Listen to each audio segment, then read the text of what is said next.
Film पुरस्कार समारोह में उपस्थित सूचना एवं प्रसारण मंत्री श्री अनुराग सिंह ठाकुर जी, राज्य मंत्री डॉक्टर एल मुरुगन जी, भारत सरकार के वरिष्ठ अधिकारीगण, निर्णायक मंडल के अध्यक्षगण तथा सदस्यगण, गणमान्य अतिथियों, देवियों और स्वजन, सभी को मेरा नमस्कार। आज पुरस्कार प्राप्त करने वाले सभी विजेताओं को मैं बधाई देती हूँ। आप सब पुरस्कार विजेताओं के उन सहयोगियों की भी मैं सराहना करती हूँ जिनका सहयोग आपकी उपलब्धि में सहायक रहा है। वहीदा रहमान जी को दादा साहेब फाल्के पुरस्कार से सम्मानित करके मुझे बहुत प्रसन्नता हुई। मैं वहीदा जी को हार्दिक बधाई देती हूँ।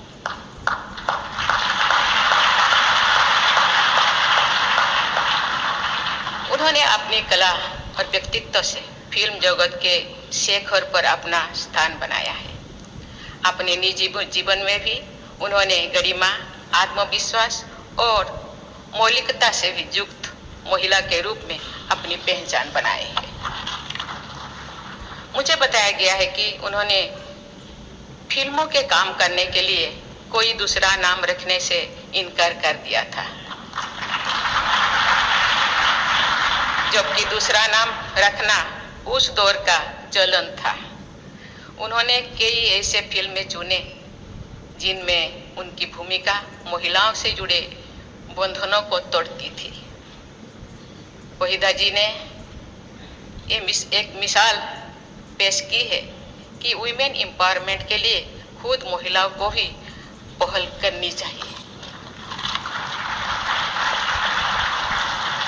आज श्रेष्ठ अभिनय के लिए पुरस्कार प्राप्त करने वाली पल्लवी जोशी, आलिया भट्ट, कृति सेनन जैसी अभिनेत्रियों ने भी सशक्त महिला चरित्र की भूमिकाएं निभाई है। मुझे खुशी है कि महिला फिल्म निर्देशक सृष्टि लखेरा ने एक था गांव नामक अपनी पुरस्कृत फिल्म में एक 80 साल की वृद्ध महिला की संघर्ष करने की क्षमता का चित्रण किया है। महिला चरित्रों को सहानुभूतिपूर्ण और कलात्मक चित्रण से समाज में महिलाओं के प्रति संवेदनशीलता और सम्मान भी वृद्धि होती है। देवियों और स्वजनों, इस पुरस्कार समारोह में हमने भारत की विविधताओं और उनमें निहित एकता का दर्शन किया है। यहाँ उपस्थित प्रतिभाशाली लोगों ने अनेक भाषाओं, क्षेत्रीय विशेषताएं, सामाजिक मान्यताओं, उपलब्धियां और समस्याओं को सार्थक अभिव्यक्ति प्रदान की है। राष्ट्रीय फिल्म पुरस्कार में कई पीढ़ियों और वर्गों के लोग एक साथ आते हैं। इस वर्ष के पुरस्कार विजेताओं में एक और वहीदा रहमान जी है तो दूसरी ओर बाल कलाकार भाविन है जो गुजरात के निवासी है और रवारी जनजातीय समुदाय से आते हैं। मुझे बताया गया है कि मास्टर भाविन फिल्म में मुश्किल से देख पाते हैं क्योंकि उनके गांव से सिनेमा हॉल बहुत दूर है। फिल्म जगत के सभी भाइयों और बहनों, अपनी फिल्मों के जरिए आप सब भारतीय समाज के विविधतापूर्ण यथार्थ से वंचित परिचय कराते हैं। सिनेमा हमारे समाज के दस्तावेज भी है और उसे बेहतर बनाने का माध्यम भी है। आप सभी आर्टिस्ट भी है और चेंज एजेंट भी है। आज सब देश के बारे में जानकारी भी देते हैं और देशवासियों को एक दूसरे से जोड़ते भी हैं। फिल्म केवल एक इंडस्ट्री नहीं है, ये केवल व्यापार और मनोरंजन तक ही सीमित नहीं है। ये जागरूकता और संवेदनशीलता फैलाने का सर्वाधिक प्रभावी माध्यम है। मुझे इस वर्ष की पुरस्कृत फिल्मों के बारे में जो जानकारी दी गई है उससे मैं बहुत प्रभावित हुई हूँ। इन फिल्मों में जलवायु परिवर्तन, गर्ल्स ट्रैफिकिंग, नारी का उत्पीड़न, भ्रष्टाचार और सामाजिक शोषण जैसी समस्याओं का भी चित्रण किया गया है। जनजातीय समुदाय का प्रकृति तथा कला से प्रेम, राष्ट्रपिता महात्मा गांधी के आदर्श की स्थापना, विपत्तियों के बीच उद्यम उत्साह से संघर्ष करना, शिक्षा की परिवर्तनकारी शक्ति और कला तथा संस्कृति के क्षेत्र में विशिष्ट उपलब्धियों जैसे विविध विषयों पर अच्छी फिल्में बनाई गई है। मैं लिख सककर ऐसे फिल्में बनाने वाली सभी लोगों की विशेष सराहना करती हूँ। ऐसी फिल्मों को राष्ट्रीय पुरस्कार के माध्यम से प्रोत्साहित करने के लिए मैं सूचना और प्रसारण मंत्री श्री अनुराग ठाकुर जी, उनकी पूरी टीम तथा निर्णायक मंडल के सदस्यों को मैं प्रशंसा करती हूँ। मेरा ये विचार है कि भारतीय फिल्मों को देश की सामाजिक विविधता और समृद्ध सांस्कृतिक विरासत का वाहक होना चाहिए। मैं विश्वास के साथ कह सकती हूँ कि ऐसी फिल्मों न सिर्फ देश और समाज के लिए हितकारी होंगे बल्कि व्यावसायिक रूप से ही सफल होंगे। मेरा आप लोगों से आग्रह है कि इस प्रयोग को आप और मजबूती से करें।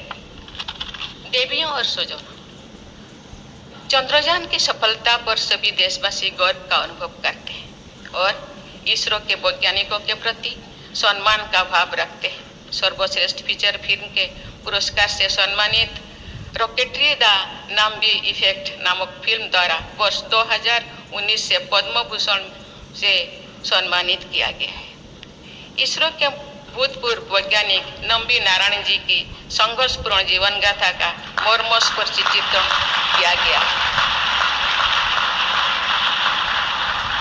मैं इस फिल्म की पूरी टीम को बहुत बहुत बधाई देती हूँ।